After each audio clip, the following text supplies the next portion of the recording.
Tal vez tú y los niños puedan comer en la cocina, me susurró mi madre, señalando a mi esposa embarazada. Este día debe ser perfecto para la nueva familia de David. No levanté la voz, solo sonreí, agarré de la mano a mi esposa y salimos. Ellos no sabían que un solo pago automático, bajo mi control, podría cambiarlo todo. Me llamo Gabriel, tengo 38 años y soy agente de bienes raíces. Soy bueno en lo mío, muy bueno. He cerrado tratos que me han dado una vida cómoda para mi esposa Ana, embarazada de 7 meses, y nuestros hijos, Lucas de 8 y Sofía de 5. Pero hay algo que nadie sabe, ni siquiera Ana. Desde hace años, pago las deudas de mis padres y mi hermana Clara, la hipoteca de la casa de mis viejos, las cuentas médicas de mi madre, el desastre financiero de Clara por un negocio turbio. Lo hice en silencio, sin esperar un gracias. Pensé que era mi deber como hijo, como hermano. ¡Qué error! Crecí siendo el hijo práctico, el que arreglaba todo. Mi hermano menor, David, era el favorito, el carismático, el que siempre brillaba. No importaba lo que yo lograra, mis padres, Eduardo y Mariana, lo ponían a él en un pedestal. Cuando cerré mi primer trato grande, pensé que me verían de otra forma, pero no. Cada éxito mío era ignorado,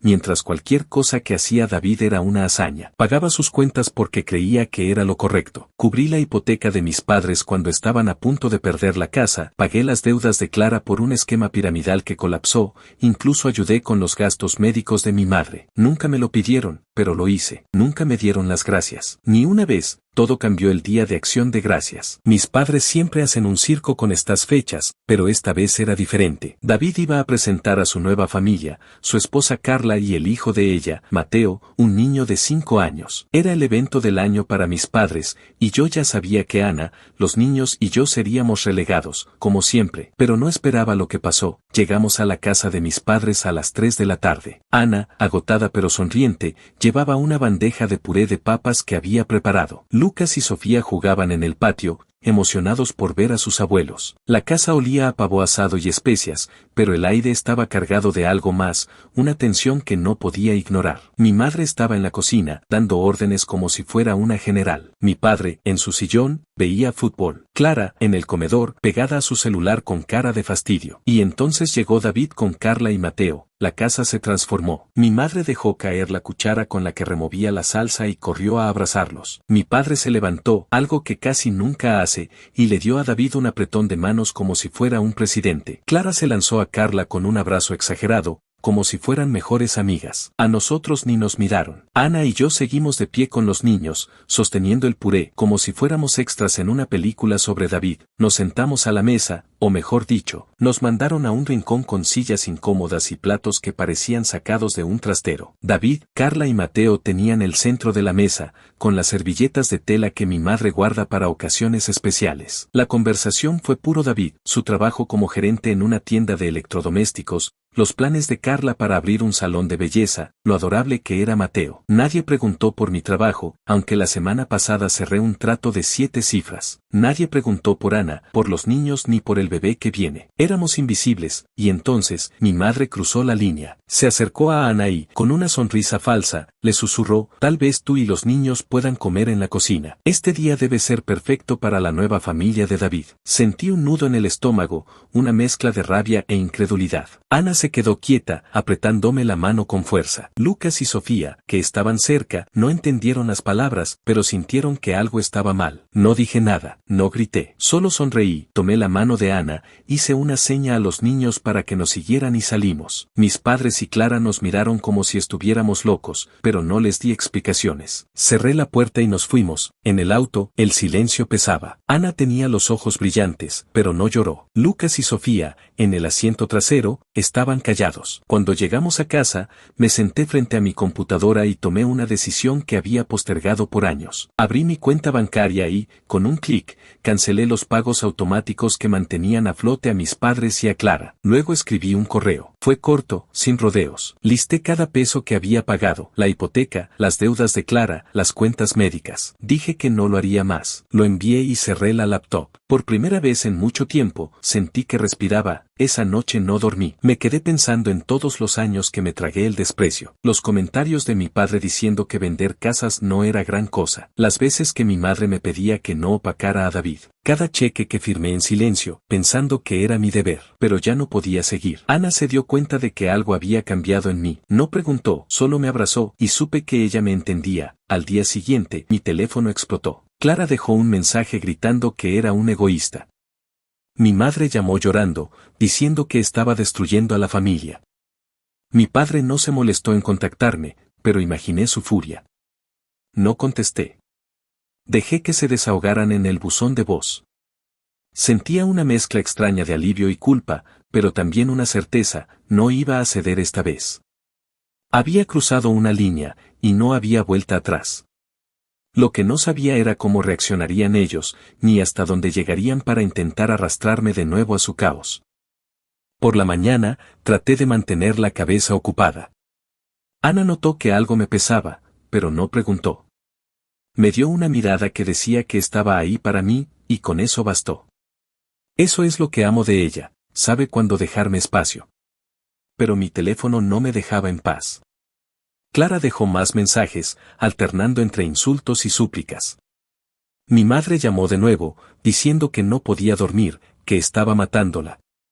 Hasta David me escribió, con un texto que intentaba sonar conciliador: hermanito, hablemos. Esto no tiene que ser así. Lo leí y lo ignoré. No estaba listo para hablar, no con ellos. El lunes, las cosas se pusieron serias. Recibí un correo del banco, la hipoteca de mis padres estaba en mora. Sin mis pagos automáticos, no habían cubierto ni un mes. Luego, un abogado me contactó por las deudas de Clara. La cantidad que debía era una locura, un recordatorio de su desastre con el esquema piramidal. Era como ver un tren descarrilar en cámara lenta. Sabía que esto pasaría, pero no esperaba que fuera tan rápido. Esa noche, no pude seguir escondiéndole la verdad a Ana. Nos sentamos en el sofá, con la casa en silencio.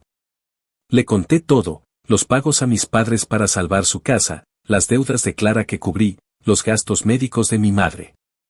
Años de cheques firmados en silencio. Esperaba que se enojara por no decírselo antes, pero solo escuchó, con esa calma que siempre me desarma. ¿Por qué no me lo contaste?, preguntó, más triste que molesta. No quería cargarte con esto, admití. Pensé que era mi responsabilidad. Que si no lo hacía, todo se vendría abajo. Gabriel, ellos son adultos, dijo, tomándome la mano. No es tu trabajo salvarlos. Sus palabras fueron como un golpe. Durante años, me había convencido de que era mi deber mantenerlos a flote. Pero Ana tenía razón. No podía seguir cargando su peso. Me dio una claridad que no había sentido en mucho tiempo, pero también me dejó con una pregunta: ¿cómo manejar lo que venía? Los días siguientes fueron un caos. Clara apareció en mi oficina sin avisar, con los ojos rojos y el pelo desordenado. Entró gritando, ignorando a mi asistente, que miraba desde la recepción. No puedes hacerme esto, Gabriel. Eres mi hermano. Me acusó de abandonarla, de traicionar a la familia, de todo lo que se le ocurrió. Intenté calmarla, pero no había forma. Estaba desesperada, y verlo me dolió. Pero no podía ceder. Le dije que se fuera, con la voz más firme que pude. Fue duro, pero necesario. Mi madre cambió de táctica. Dejó de llorar y empezó con la culpa. Me llamó diciendo que mi padre estaba enfermo, que el estrés de la hipoteca lo estaba matando. Si pierden la casa, será tu culpa, dijo, con una voz que cortaba como vidrio. Sabía que estaba exagerando, pero sus palabras se clavaron. Me costó no devolverle la llamada, no ceder. Pero me mantuve firme, aunque cada día era una batalla contra la culpa que me apretaba el pecho. David fue el más astuto. Me invitó a un café, diciendo que quería entender mi lado. Acepté, más por curiosidad que por ganas de reconciliarme. Nos encontramos en una cafetería cerca de mi oficina. Llegó con su sonrisa de siempre, esa que usa para salirse con la suya. Intentó ser el mediador, hablando de cómo la familia debía estar unida. Pero cuando mencioné el Día de Acción de Gracias, su sonrisa se desvaneció. Vamos, Gabriel, no fue para tanto, dijo, encogiéndose de hombros. Mamá solo quería que Carla y Mateo se sintieran bienvenidos. ¿Y qué hay de Ana? De mis hijos, respondí, conteniendo la rabia. Los mandó a la cocina como si fueran sobras. David suspiró, como si yo fuera el exagerado. Tú siempre tomas todo tan personal. Esto no es sobre ti, ahí lo entendí. Para David, yo no era más que un accesorio en su historia. Siempre lo había sido. Me levanté, dejé dinero para el café y me fui sin decir más. En el camino a casa, sentí una claridad nueva. No solo estaba cortando los pagos. Estaba cortando las cadenas que me ataban a ellos.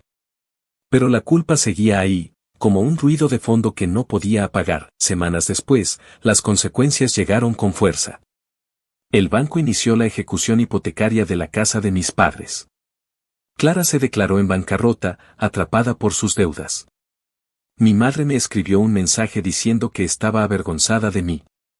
Mi padre seguía sin hablarme, fiel a su orgullo.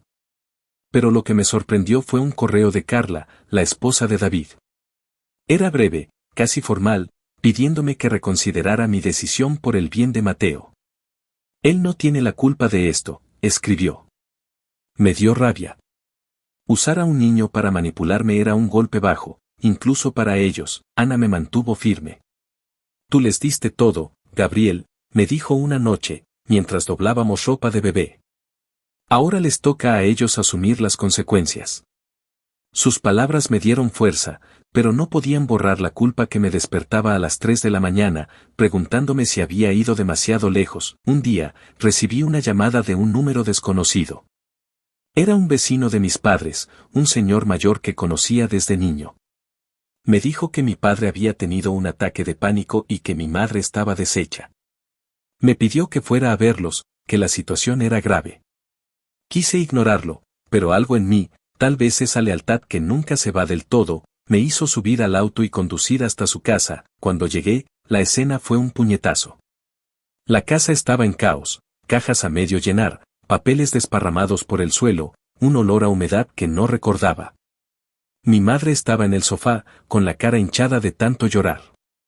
Mi padre, sentado en su sillón, parecía más pequeño, como si el peso de todo lo hubiera encogido.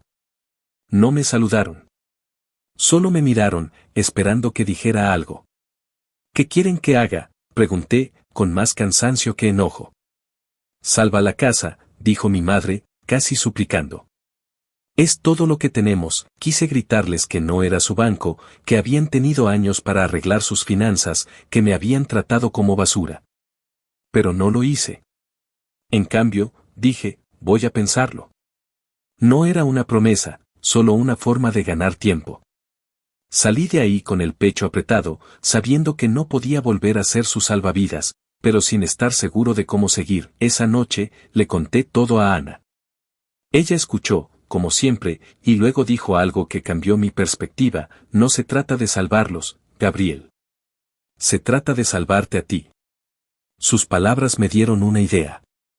Tal vez había una manera de ayudarlo sin caer en su juego, una manera de poner límites claros y proteger a mi familia.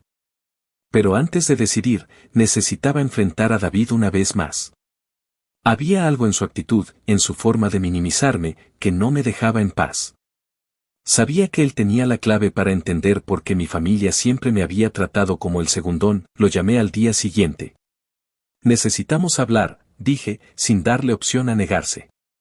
Quedamos en vernos en la misma cafetería, pero esta vez no iba a dejar que me manipulase. No sabía que esa conversación me haría ver a mi familia, y a mí mismo, de una forma completamente nueva. Pero eso, bueno, eso es para otro día. Llegué a la cafetería temprano, con los nervios a flor de piel. No era solo por David. Era por lo que él representaba, años de ser el segundón, el que pagaba las cuentas mientras él se llevaba los aplausos. Me senté en una mesa al fondo, pedí un café negro y esperé. David entró con su sonrisa de siempre, esa que usaba para suavizar cualquier situación. Pero esta vez no iba a funcionar. ¿Qué pasa, Gabriel?, dijo, sentándose como si nada. Sigues molesto por lo de Acción de Gracias, ¿verdad? No respondí de inmediato. Lo miré, tratando de encontrar en su cara alguna señal de que entendía el daño que habían hecho.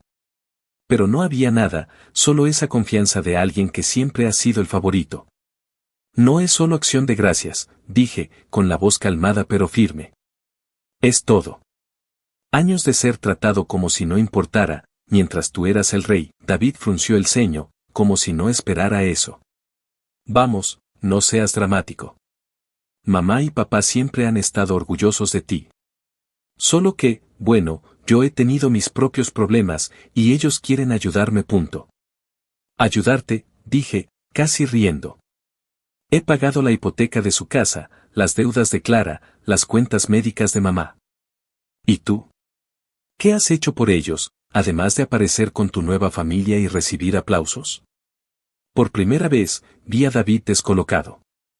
Su sonrisa se desvaneció y sus ojos se estrecharon. No sabía eso, murmuró. Pero no sonaba arrepentido, sino molesto, como si mi sacrificio lo incomodara. Mira, Gabriel, no te pedí que hicieras nada de eso. Si lo hiciste, fue tu decisión, ese fue el momento. Algo en mí se rompió, pero no de rabia, sino de claridad. David no solo no lo sabía, sino que no le importaba. Para él, yo era el hermano que arreglaba problemas, el que siempre estaría ahí para limpiar el desastre. Pero ya no más. Exacto, dije, inclinándome hacia él. Fue mi decisión. Y ahora decido parar. No más pagos, no más favores. Si quieres ser el héroe de la familia, adelante.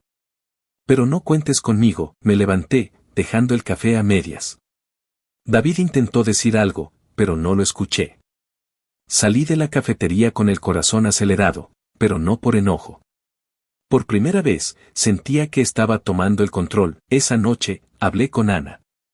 Le conté sobre David, sobre cómo su reacción confirmó lo que ya sospechaba. Mi familia nunca me había valorado, no porque no pudieran, sino porque no querían. Ana me escuchó, como siempre, y luego dijo, tú no puedes cambiarlos, Gabriel. Pero puedes elegir cómo vivir tu vida. Sus palabras me dieron el empujón que necesitaba. Durante días, había estado dándole vueltas a cómo manejar lo de mis padres y Clara. La visita a su casa, el caos, las súplicas de mi madre, todo me había dejado con una culpa que no podía sacudirme. Pero Ana tenía razón. No se trataba de salvarlos. Se trataba de salvarme a mí. Decidí hacer una última oferta, pero en mis términos. Llamé a un abogado amigo y le pedí que redactara un acuerdo.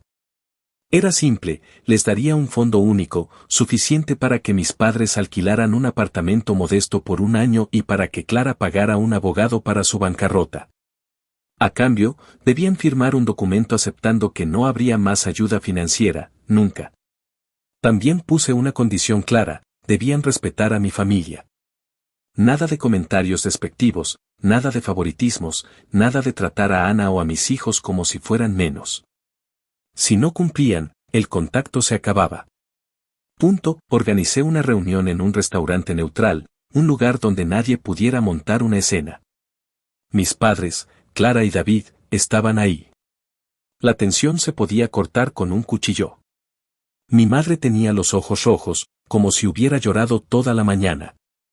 Mi padre, sentado con los brazos cruzados, me miraba como si yo fuera un extraño. Clara apenas levantaba la vista de la mesa.